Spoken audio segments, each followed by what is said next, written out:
Good evening. Tonight, we bring you a deep dive investigation into a tragedy that has gripped the nation and raised urgent questions about the safety of Kenyans abroad. Police in Australia have launched a major investigation following the death of a 24-year-old Kenyan chef in a car crash that authorities believe may be linked to a prior assault.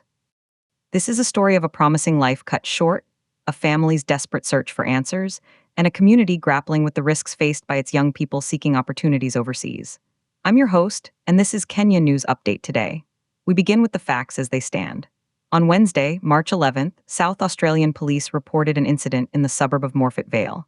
Emergency services were called to the scene of a single vehicle crash just after 10 p.m. local time. The driver, a 24-year-old man, was pronounced dead at the scene. He has since been identified by family and community sources as a Kenyan national who had been working in Australia as a chef for approximately 18 months. Police have stated the crash is being treated as suspicious, with detectives from the Major Crime Investigation Branch taking over the case.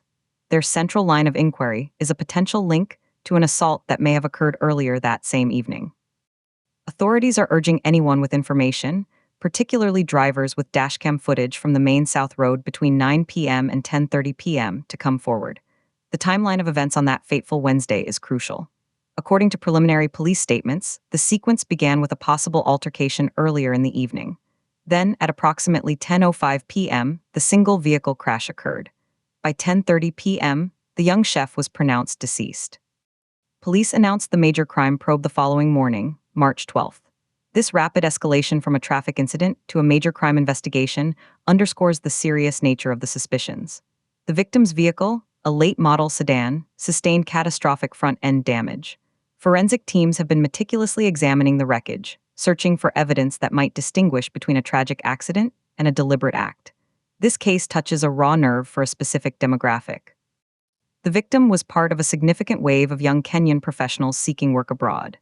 Industry data suggests that, in the hospitality sector alone, an estimated 1,200 Kenyan chefs and kitchen staff have relocated for work in countries like Australia, Canada, and the UAE in the last 24 months. For many, it's a calculated risk for better pay and experience. The average salary for a chef in Australia can be 3 to 4 times higher than in Nairobi's top restaurants. But this incident forces a painful cost-benefit analysis. What are the real risks? And how robust are the support systems for these young expatriates? We now turn to the perspective of the Kenyan community in Australia, which is reeling from the loss. The Kenyan diaspora in South Australia, while close-knit, is relatively small, numbering around 2,500 individuals. Community leaders have expressed profound shock and are mobilizing support for the grieving family.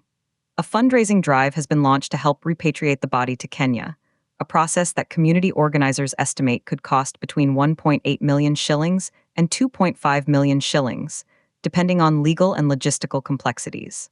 The family, based in Nakuru County, is being assisted by the Kenyan consulate in Melbourne. In a statement, a community spokesperson said, "We are devastated. He was a bright, hard-working young man who was building his future. We are cooperating fully with police and praying for justice." This tragedy also brings into sharp focus the broader issue of Kenyan migrant welfare. We spoke to Dr. Amani Okoth, a sociologist at the University of Nairobi who studies diaspora communities. She provided this sobering analysis. This is a heartbreaking case that highlights a systemic gap. We celebrate the remittances, which hit a record 500 billion shillings last year, and the skills gained abroad, but we invest far less in pre-departure safety orientation and post-arrival support networks.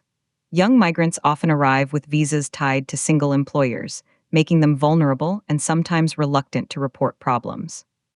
Dr. Okoth's research indicates that less than 15% of Kenyans taking up skilled work visas abroad receive any formalized safety briefing from recruitment agencies or government bodies. The question of consular support is paramount. The Ministry of Foreign Affairs, through the Directorate of Diaspora Affairs, has confirmed it is engaged in the case. However, critics point to resource constraints. Kenya has only 12 high commissions, embassies, and consulates across the entire Asia-Pacific region, including Australia. These missions are responsible for the welfare of hundreds of thousands of Kenyans. A 2025 audit report noted that the Diaspora Affairs Directorate operated on a budget of just 340 million shillings, with only 28 dedicated support officers globally. When measured against the estimated 4 million Kenyans living abroad, that's a ratio of one officer for every 142,857 citizens overseas.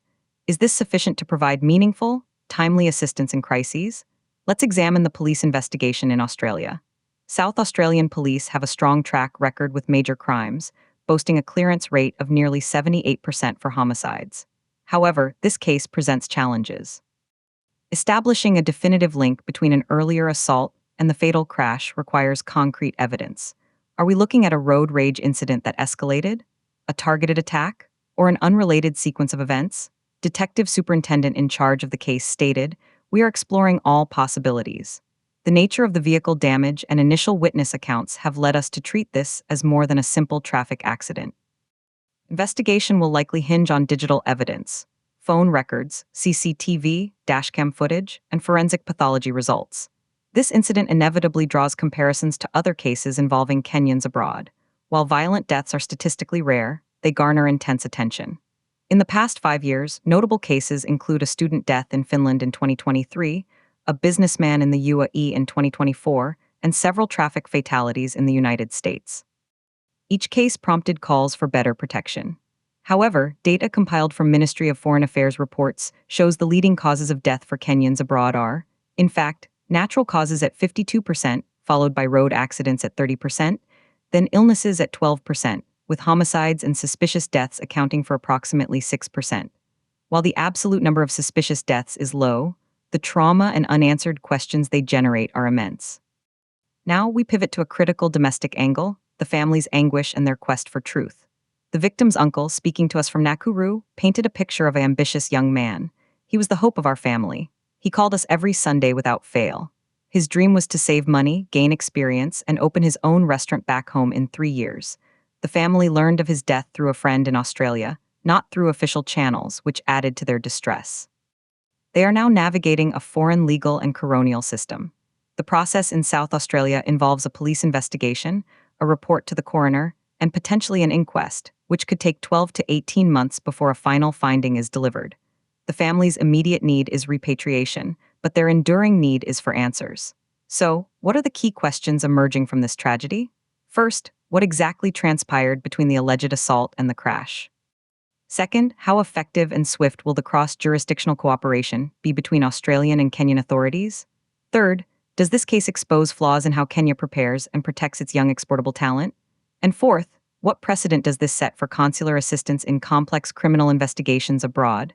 These questions demand answers not just for this family, but for all Kenyans with loved ones overseas. In our final segment, we look at solutions and accountability. Advocacy groups are seizing this moment to call for action. Proposals include mandating comprehensive insurance that covers legal and repatriation costs for all Kenyans on work visas, establishing a 24/7 emergency hotline with legal triage services, and creating formal peer support networks in major destination cities. On the government side, the Directorate of Diaspora Affairs has stated that a review of support protocols is ongoing. However, budget allocations tell a different story. The proposed budget for diaspora welfare services for the 2026/2027 fiscal year shows only a 5% increase, barely keeping pace with inflation. Let's break down where the responsibility lies. Is it primarily on the host country's law enforcement, which holds the investigative mandate? Is it on the Kenyan government's consular services? Is it on the recruitment agencies that facilitate these placements? Or is it on the individuals themselves to navigate foreign risks? Public opinion, as sampled in a recent social media poll, suggests a shared burden. 40% felt host country police bear the primary duty, 30% pointed to the Kenyan government, 20% cited recruitment agencies, and 10% emphasized individual responsibility. This split highlights the complex web of accountability in the global migration landscape. As we conclude, the image that remains is of a life full of potential, abruptly ended thousands of miles from home. The 24-year-old chef's story is a singular tragedy, but it speaks to universal themes of ambition, risk, and the vulnerabilities of being far from one's support system. The meticulous work of South Australian detectives will hopefully provide the factual basis for what happened. But for Kenya, this should be a catalyst for a harder look at how it shepherds its young citizens into the global workforce. It's not enough to be proud of their ambitions, there must be a structured commitment to their safety.